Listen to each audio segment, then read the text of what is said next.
With the 2025 NFL draft over with and the 2025 NFL season kicking underway in just a few short months, I would love to take this time where we go through the quote-unquote dead zone of the season and really go into a deep dive of NFL teams that I think are either going to struggle going into the year, teams I think are going to do better, progress throughout the season, and just an overall stack of a roster and just go over the breakdown of these teams.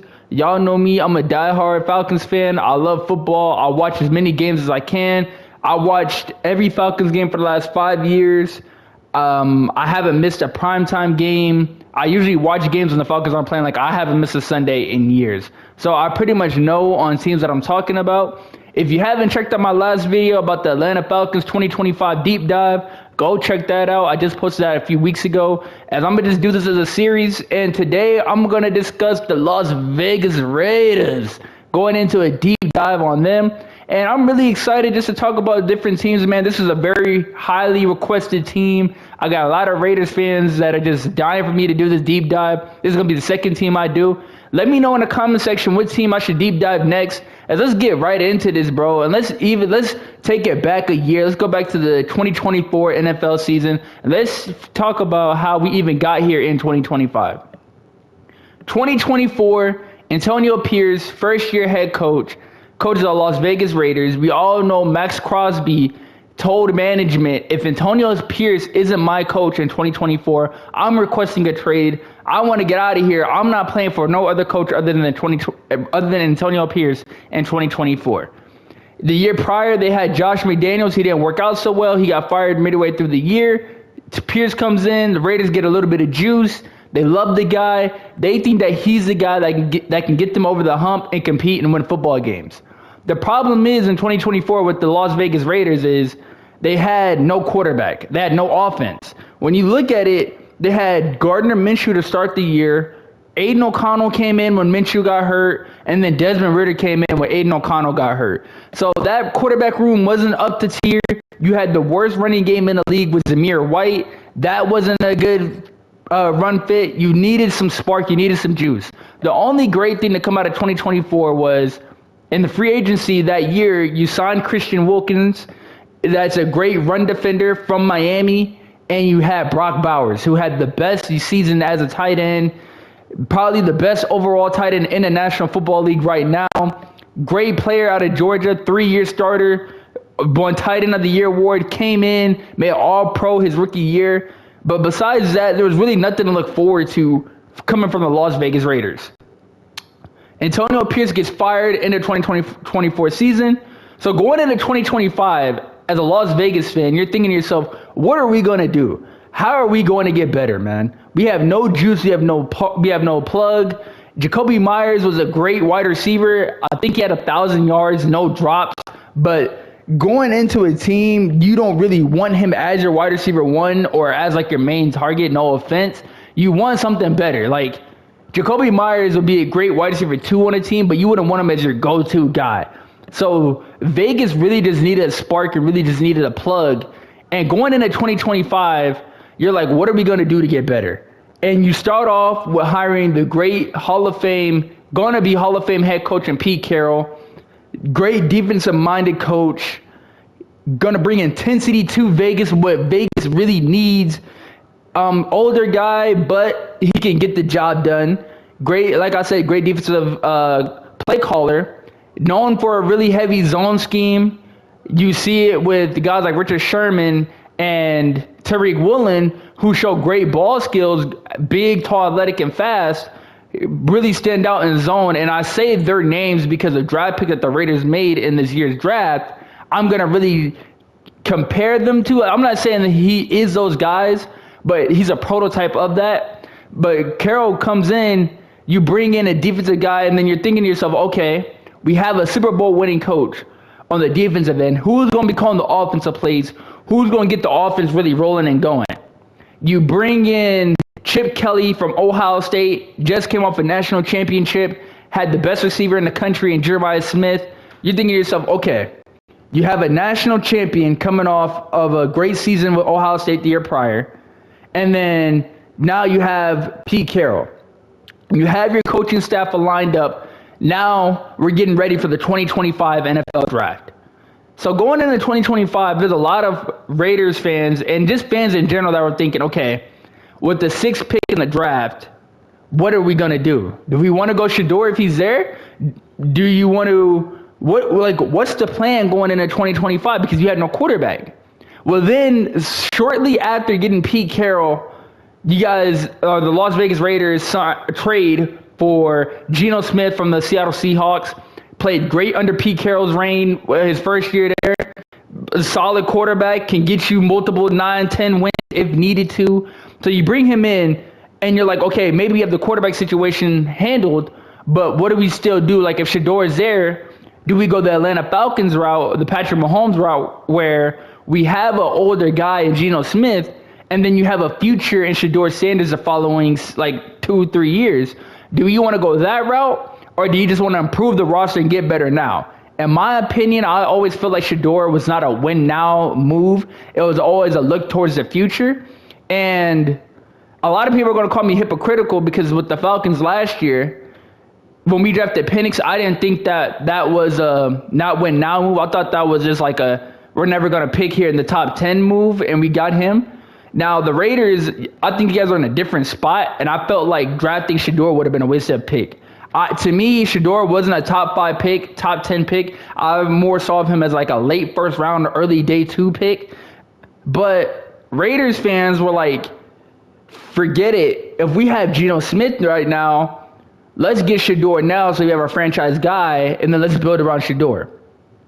Luckily, they didn't do that, and they went the generational route, and they got Ashton Jeanty out of Boise State, running back with the 6th pick. Now, I have a few friends that are Raiders fans, and they wasn't on board with the Ashton Jeanty pick at first. They was like, Saya, I don't really want Jeanty. I feel like we can go somewhere else. I like the Will Johnson. I like Jalen Walker.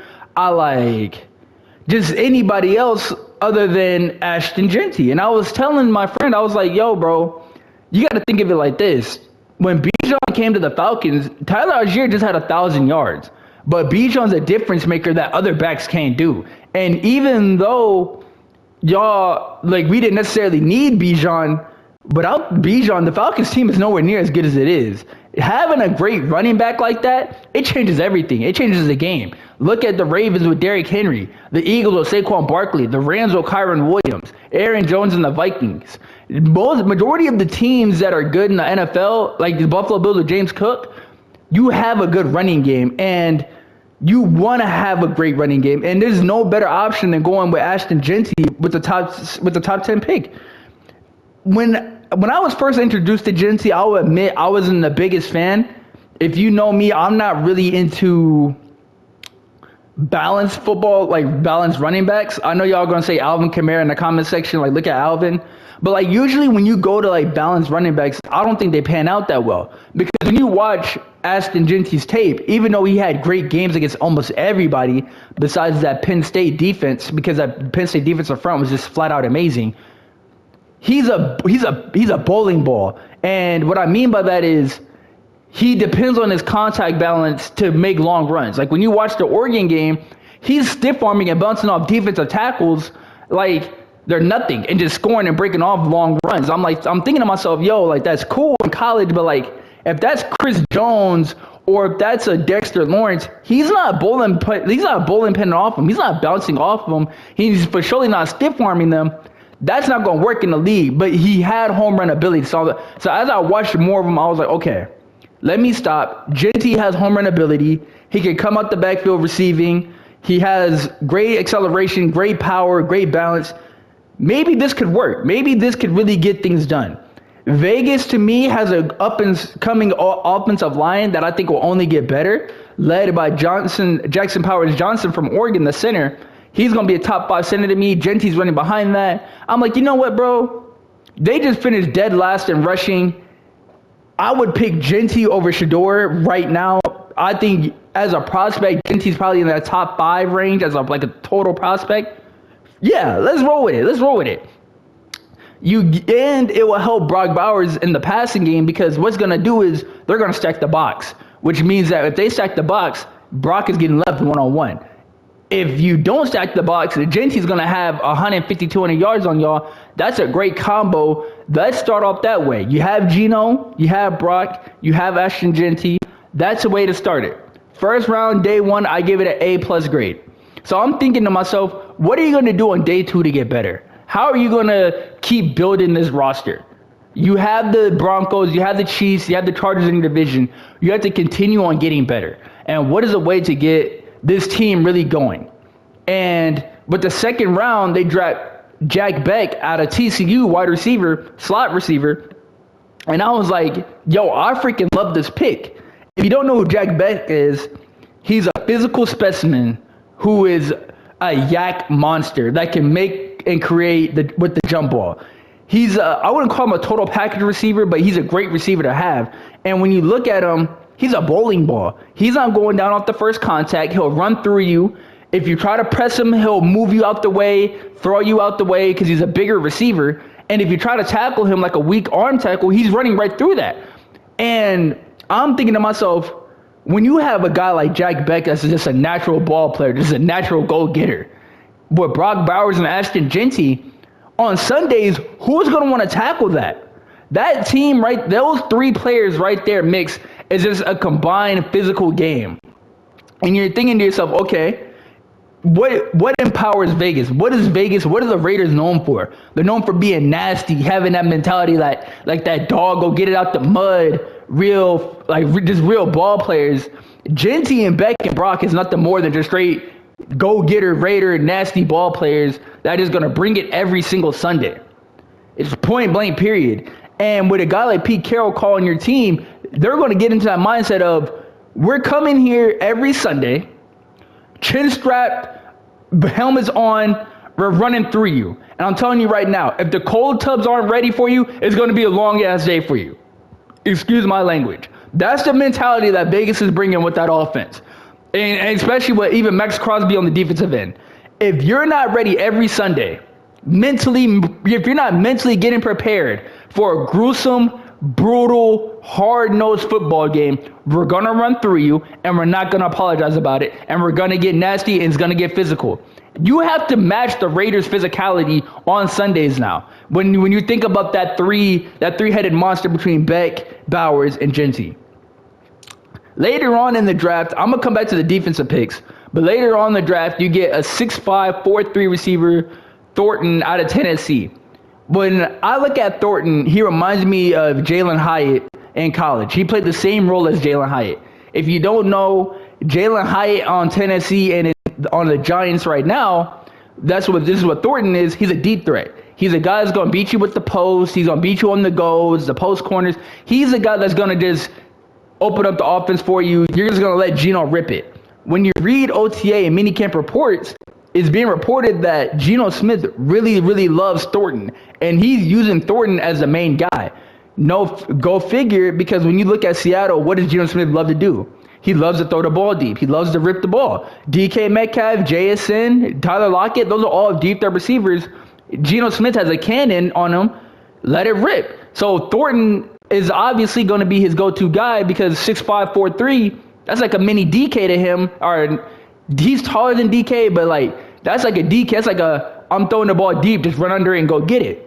So he's going to bring the offense and spread the offense out for you. And then in the third round, because I believe the Raiders had 3 third-round picks, you drafted 2 offensive linemen that's just going to keep building that roster on the offensive front. And you just keep getting maulers. The 2 linemen that they drafted are 2 maulers in the run game. And what is better than Genty running behind a running offensive line? It's like a Gibby in Detroit, or a Bijan in Atlanta, or a Saquon Barkley in Philly, or a Derrick Henry in Baltimore. When you run behind a running offensive line, it's just a thing of beauty, man. It's just one-on-one with Genty and the safety and the corners. Who's going to make the play? Who's going to come down to? And you're going to trust your running back 10 times out of 10. The Raiders' offensive draft, to me, was really great. I really love it. And I think that they're going to surprise some people, man. A lot of people don't have them being very highly winning and have them highly on their boards and doing any damage, because they think to themselves, you have Patrick Mahomes and the Chiefs, who go to the Super Bowl every year, it feels like. Justin Herbert and the Chargers just went to the playoffs last year. Bo Nix is a rookie, just went to the playoffs with Sean Payton, and they just went to the playoffs last year, and they're not going to stop. So everybody thinks as Vegas as like the last team to come to the party, which is, you can say that, but I don't think that teams are going to roll over in Vegas like how they have been.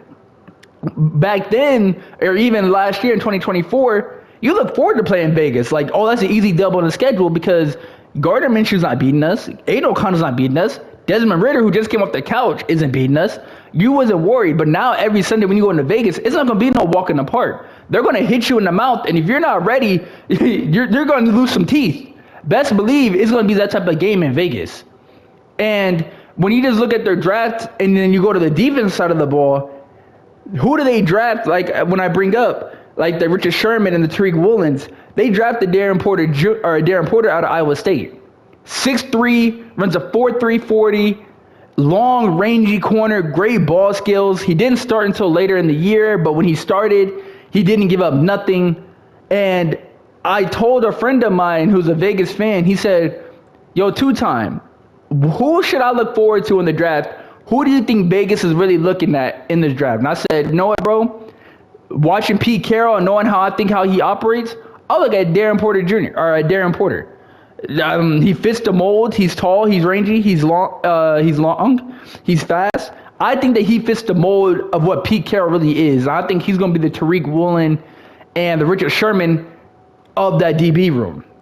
And then you have Jacorian Bennett on the other end. And that's going to bring in a great CB duo tandem with long, rangy, physical corners. Now, they may not be able to tackle like a Devon Witherspoon or like these aggressive corners, but you best believe they're going to cover ground and they're going to cover a lot of it really, really fast. They're not going to get beat over top that much. They're going to have great reaction to the ball. You're going to have to make some really tight throws to really get over Jacorian Bennett and Darren Porter.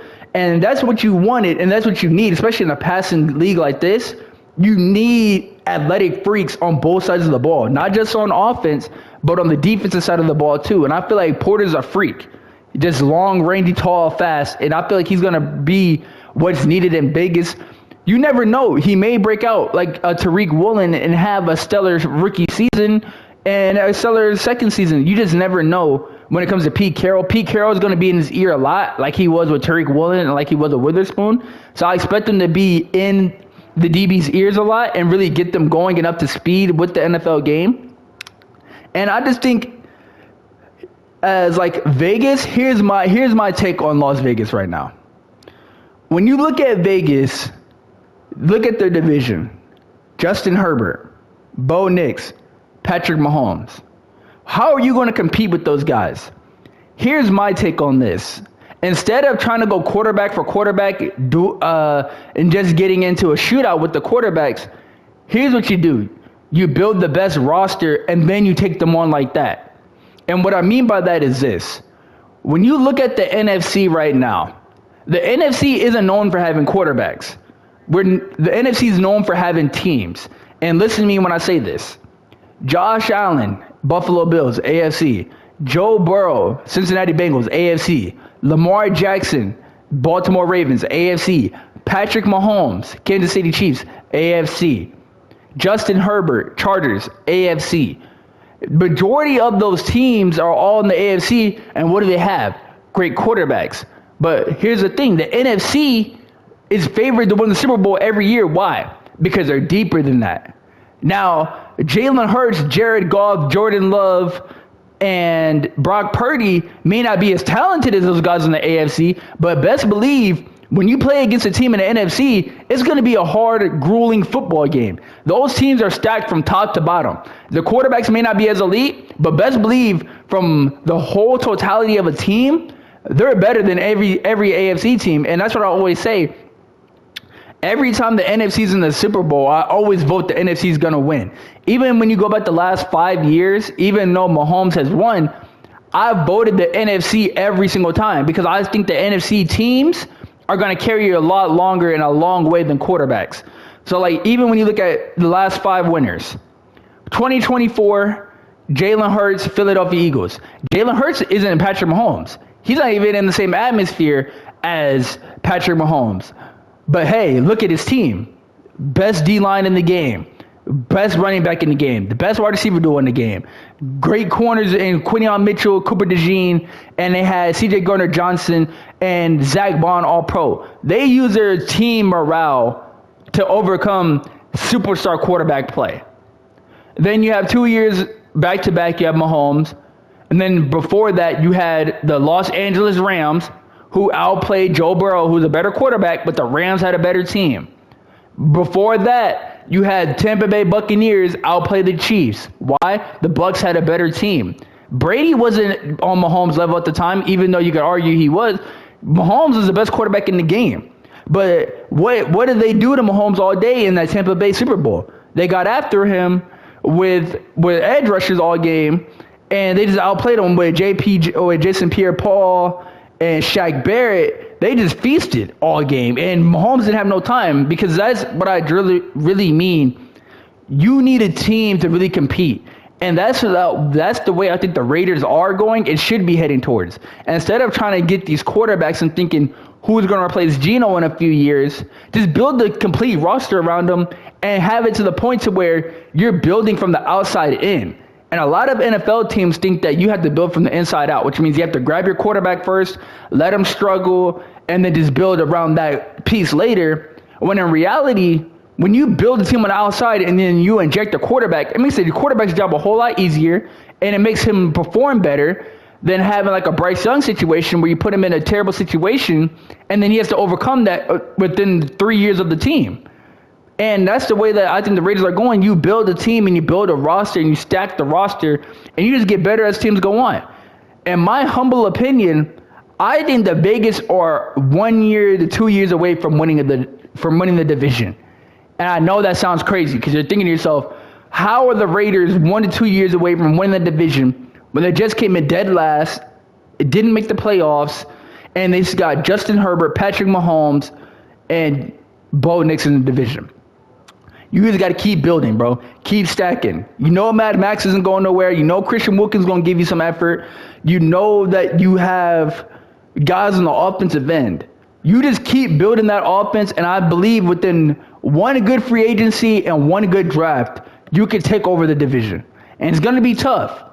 But the only other team I can see really stopping the Raiders from really doing what they need to get done, and believe it or not, it's not the Kansas City Chiefs, it's not the Chargers, it's the Denver Broncos.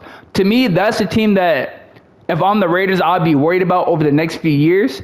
Because when you look at who Denver's coaching staff is with Sean Payton, you know the type of style they bring. They have a Las Vegas Raiders type of style. They have a physical brand of football. Sean Payton believes in quick passes and making teams come up to tackle them. They have a great defensive scheme with, I forgot the black defensive coordinator's name. It's like Virgil. It's something like that. The great defensive scheme with PS2 leading the way, defensive player of the year. You just drafted Jahad Barron. The Broncos are going to be a very physical football team. And that, to me, between the Raiders and the Broncos in 2025 is the most anticipated game in that division to me. Because from a physicality standpoint, you know what both teams are going to bring. It's going to be hard-nosed. It's going to be hard-hitting, tough competition football, no love lost. And the Raiders are on their way to what Denver is right now. Denver is going to keep stacking. They're going to keep building. They're going to keep adding draft picks to it. Bo Nix is a rookie. It really helps the fact that they have their rookie quarterback. They have their guy that took them to the playoffs his rookie season, and they're only going to get better. They're only going to get better. But Vegas could be in that same situation if you just keep building your team. Maybe as a coaching staff, I probably have Sean Payton's trust a little more because I know the way he can bring.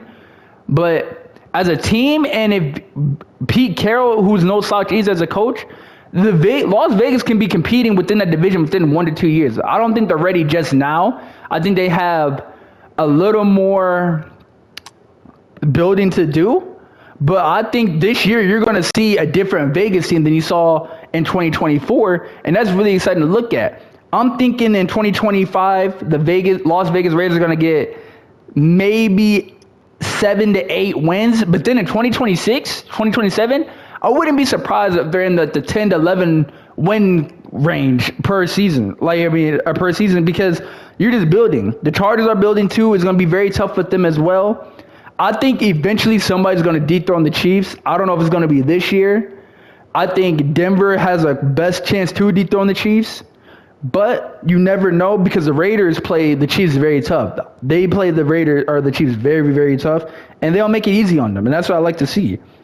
I'm going to go over the Las Vegas Raiders schedule, and I'm going to let you guys know what I think going into the year, how I think they're going to shape out, and how I think they're going to do. And let's get right into this. First game, they have the New England Patriots. You know Mike Vrabel's going to have the Patriots ready to go. Kyle Williams just got their rookie. They brought in Stephon Diggs. Drake May feels like he's better with another year under his belt. They have an all-pro corner in Christian Gonzalez. And they have a great running back from Ohio State, Trey Henderson, who I really loved. That's going to be a physical game. They're going to start out with that. It's going to be physical opening week. It's going to be no love lost. But I have Vegas coming out on top in that game, even though I think it's going to be very grueling and very brutal. I probably won't be able to watch that game because my Dirty Birds are going to be playing at the same time. But I'm gonna tune in. I'm going to be checked in. I have Vegas coming out on top, going 1-0. Week 2, they have the Chargers. I'm going to have to give the nod to the Chargers in week 2. The Chargers just coming out the playoffs. Omarion Hampton's going to be ready to go. You still got Derwin ready to go. Herbie, you know what he's going to bring to the table. Ladd's coming off a stellar rookie year. I don't think they're going to lose to Vegas yet, but I think the Chargers are a better team than y'all right now. I'm going to give the nod to the Chargers 1-1. Week 3, Chicago. I got to go Bears with that. I think the Bears are going to shock a lot of teams. They're going to shock a lot of people. They came in last in the division last year, but I'm going to go into the deep dive soon. They completely flipped their whole team, and they're one of those teams that are ready to go now. And I think that from like a scheme standpoint, I think Geno Smith is going to struggle against a Dennis Allen Bears scheme on the defensive side, because you know what Dennis Allen's going to bring. 7-8-man fronts, a lot of sim pressures. Geno doesn't like pressure. They're going to come after Geno, I feel like, in that game. From a running standpoint, Genty may get off because of how up close and how up to the line of scrimmage the backers are. But I think from like a passing standpoint, I feel like Geno's going to struggle really in that Chicago game. And the zone scheme that Pete Carroll's going to run against Chicago, it might help only because the Bears don't have a running back like that, but you still have to go against Ben Johnson, who's damn near one of the top OCs and play callers in the game. I'm going to have to go with Chicago on that. I'm going to give them a 1-2. Indianapolis, I think y'all take care of the Colts and AR. I think y'all out physical them. That's gonna come down to a game of physicality. I don't think the Colts are as physical as Vegas. 2-2. Doesn't need to even talk about that. Titans, that's gonna be a very physical game. Cam Ward, rookie. I have Vegas coming out on top, 3-2. I don't think the Titans are all the way there yet. They're gonna be dangerous in a few years, not just yet. I give that nod to Vegas, 3-2. Chiefs playing in Arrowhead. I'm going to have to give it to the Chiefs, 3-3. I don't think you're going to go to Kansas City and beat them, especially on their turf. So I give that to them, 3-3. Very physical game. I don't think it's going to be as easy as everybody's saying it's going to be. It's going to be a close one. I got to give it to Kansas City, 3-3. Next, you got Jacksonville Jaguars. Now, from a physicality standpoint, I'm going to have Vegas over the edge over damn near every team from a physicality standpoint. But when you look at that Jacksonville team with Bigsby, ETN, Trevor, Brian Thomas, who has had a great rookie year, Travis Hunter, I'm going to give it to Vegas. But I feel like it's going to be close. I wouldn't be shocked if Jacksonville pulls off the upset and beats them. But I'm going to give it to Vegas, 4-3. Vegas right now. Then you got Denver. Like I said, that game is going to be the most anticipated game. That's going to be a primetime game in Denver. I'm going to go with Denver because I feel like Denver's more ready. They're going to match the physicality, and now you're going to rarely hear me say that with Vegas. The Broncos can match the physicality of Las Vegas. I'm going to give Denver that matchup 4-4, I believe. Right, yeah, 4-4. Dallas, I'm going to have to roll with Dallas over the Raiders the following week. That's another primetime game. I think that Micah Parsons is going to get after Geno. I feel like George Pickens and CeeDee Lamb are going to have field days. No disrespect to Vegas, even though I just said they're going to be better with the defensive scheme and with the defensive coverage. I still got to give the nod to Dallas. I'm going to go with the Cowboys, 4-5. Browns, physical football game, especially with Myles Garrett, Mason Graham on the defensive front. You have Njoku on the offensive end with Quinshon Judkins. Jerry Jeudy just had, I think, 1,200, 1,300 yards. From a quarterback standpoint, I don't think they're going to be ready for a team like Vegas. Max Crosby's going to eat. I feel like I'm going to give that nod to Vegas. So 5-4. Oh, what is that? Hold on. I'm losing track of games. I'm so sorry. 1-1. I completely missed the Commanders game, which was week 3. I'm giving the nod to Commanders. I got to give it to them. NFC Championship last year. Jaden Daniels going to be a guy. Commanders just got better. They added Deebo Samuel. You still have Frankie Louvu on the defensive end. You got Laddie on the defensive end. You added Trey Amos from Ole Miss on the defensive end. You still got Scary Terry if they pay him. I'm going to give the nod to the Commanders in that game. So let me see. You start out the season 1-0, 1-1, 1-2, 1-3, 2-3, 3-4. No. Okay. Now let's go to the Chargers again. I feel like the Chargers, it's in LA. I'm going to say frick it. Y'all going to split it. Y'all going to split the series. I'm going to say it. I'm going to just flat out say it. I don't think Geno's going to get swept by the Chargers. I'm going to just say it. I know some Chargers fans going to come at me in the chat and going to be like, they just swept them last year. Si, you don't know what you're talking about. Forget it. Y'all going to split, man. Y'all going to split. And if I'm wrong, y'all can come at me all y'all want to. But I'm just saying I think y'all going to split with the Chargers. Broncos, I have them sweeping. I'm not going to lie. I have the Broncos sweeping. Physicality standpoint, team standpoint, I think the Broncos are just overall better right now. I think they're going to sweep. Eagles, I don't think the Raiders can match up with the Eagles offensive-wise, defensive-wise. Eagles have a very good chance of damn near going back-to-back. I give them as good as a chance as Patrick Mahomes went back-to-back last year or 2 years ago. I give them as good as a chance. That Philly team is not going nowhere, especially with Jalen Hurts, Barkley, Brown, Devontae Smith, and that young defense. They're not going nowhere. Houston, I'm going to give the nod to Houston. I feel like C.J. Stroud, Nico Collins, I forget the Iowa State receiver they just drafted. Jaden Higgins, Noel from Iowa State also. The Texans defense got an all-pro corner in Stingley. You still got Kamari last year coming off a great rookie campaign with Anderson, Danielle Hunter. I'm going to give that nod to Houston. So that's damn near a 3-game losing streak. Then you got the Giants.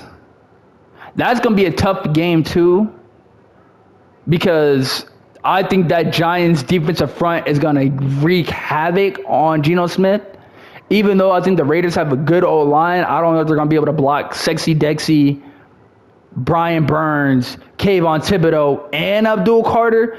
Plus, you have Paulson Adebo on the back end and Javon Holland. I think the Vegas is going to struggle that game. I think Vegas is going to struggle that game. I'm gonna go the Giants. I'm gonna go Giants that game. So I'm gonna go Giants. And then you have the Chiefs. You don't know if they're gonna win the division. You could split the series if they have the division tied up, since they're gonna be sitting all their players.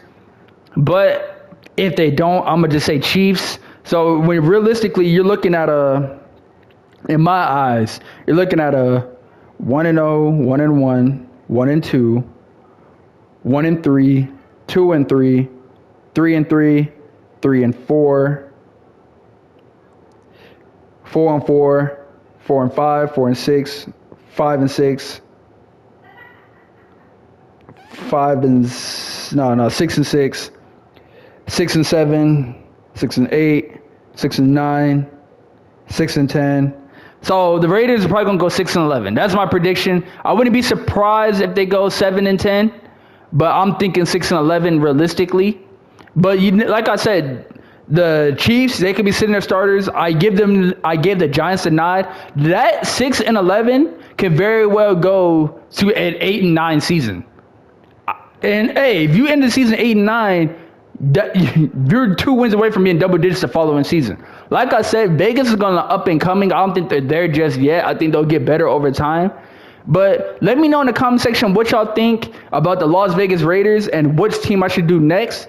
I was enjoying doing this series. I'm enjoying doing this, talking about you guys' football teams. And just like and subscribe. And love you guys. Peace.